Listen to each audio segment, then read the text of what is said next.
the next thing we're going to demonstrate is something a little bit different, where we use our auxiliary table, and we crafted this out of a piece of plywood. It's nothing special. We put some grooves in it to accommodate the micro jig clamps, and we're now going to demonstrate a couple of ways to use this.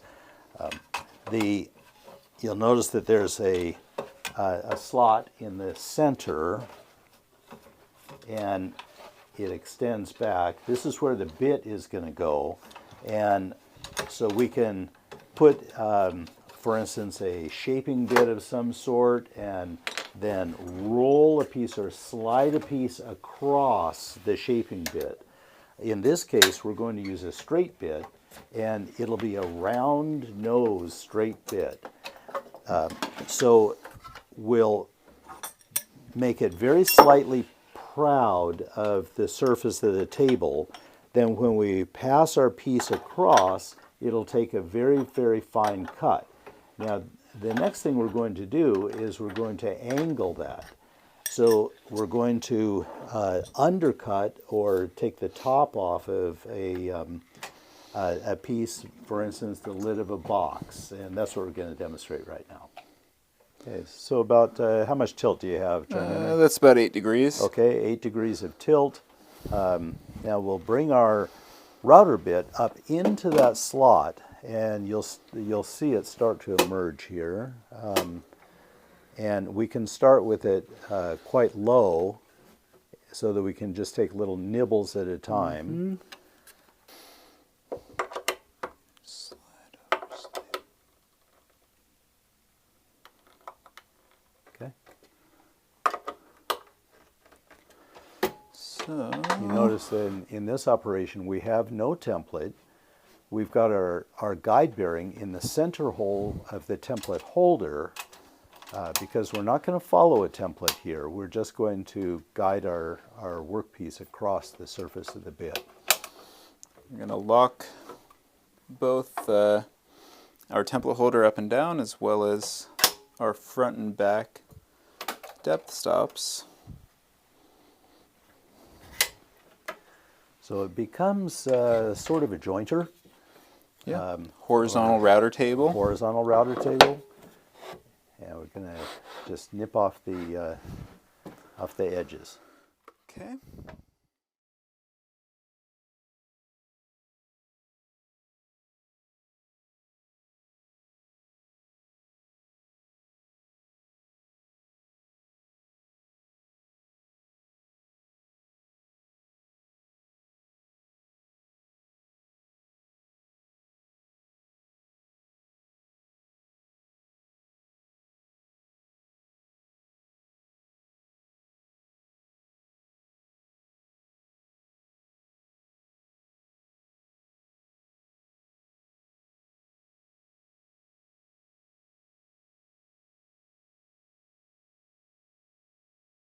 We started with our first pass. We have a light bevel around each side here, and to increase the depth of cut, we're just going to lift our template holder slightly. Take another pass.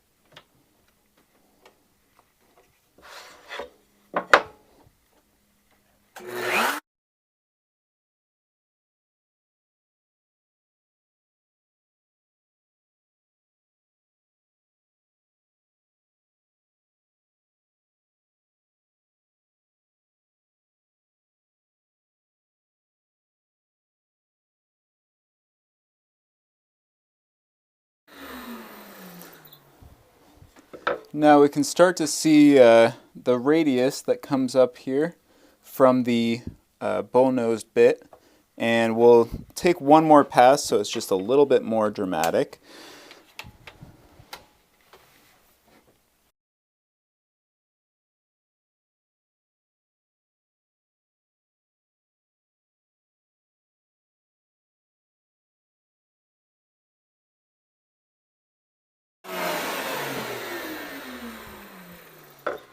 Now the beauty of a setup like this is I get to determine the angle of this bevel just by tilting the table. So what would have been a pretty specialized router bit, often these really shallow angles are pretty large router bits. You need a big router in your router table, and you're spinning a lot of metal, and they're only good for that specific angle. So today 8 degrees felt appropriate, but tomorrow maybe 12 degrees feels appropriate, and rather than having to stock every single angle that I ever want to use, I can just tilt my table slightly and make an adjustment and get the desired results. So it really does give you quite a bit of versatility.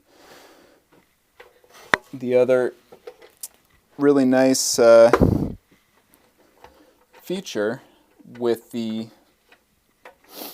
auxiliary table here is if you have your bit protruding,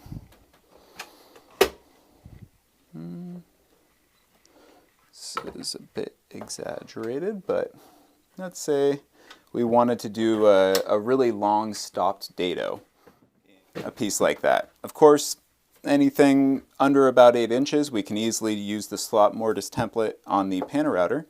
But if you wanted to do something that was, say, an inch in from either end of this stopped, on a router table, you're doing a plunge cut down and you're completely blind and you're moving to a stop and then maybe backing out slightly, plunging out. It's a pretty awkward operation.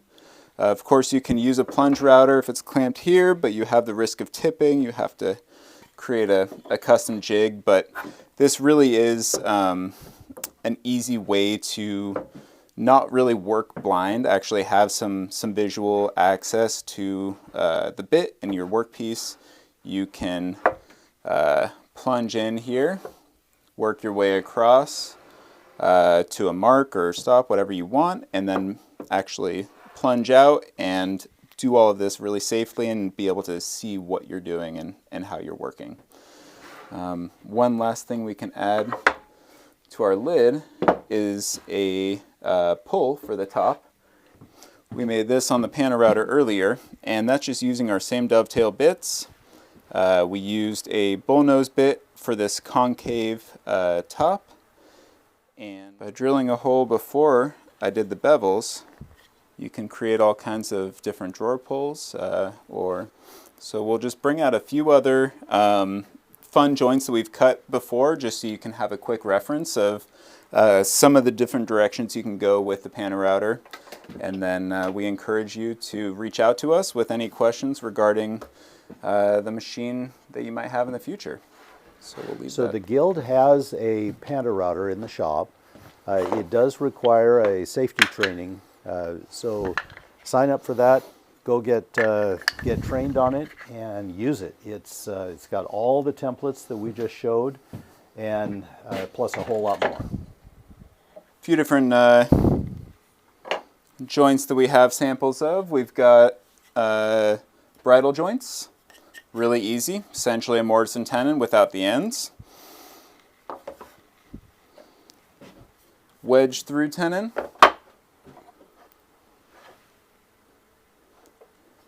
And if you're feeling ambitious, you can make a tiny version of it. This is 1/8 inch by about 3/4, really small. Yeah. But just as easy to cut. And then the diamond and bow tie come with our all-in pack, and those are standard templates that come with the machine. It's a really nice way to just add a quick decorative detail to a through tenon. If you have a very specific need, you can always create your own templates. So Mac has created this template here, which is used to cut mortises for louvers. And really, once you start creating your own custom templates, it opens a pretty endless world of possibilities. So really, whatever shape you need to be routing or cutting, you're just making a template that is a 2-to-1 ratio, because our pantograph operates twice as large at the guide bearing as it does on our router bit.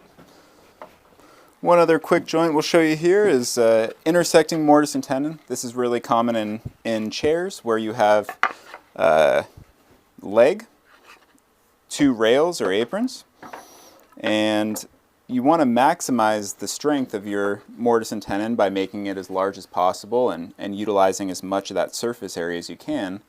But often you don't really have a ton of room in your leg to accommodate two long tenons. So we've created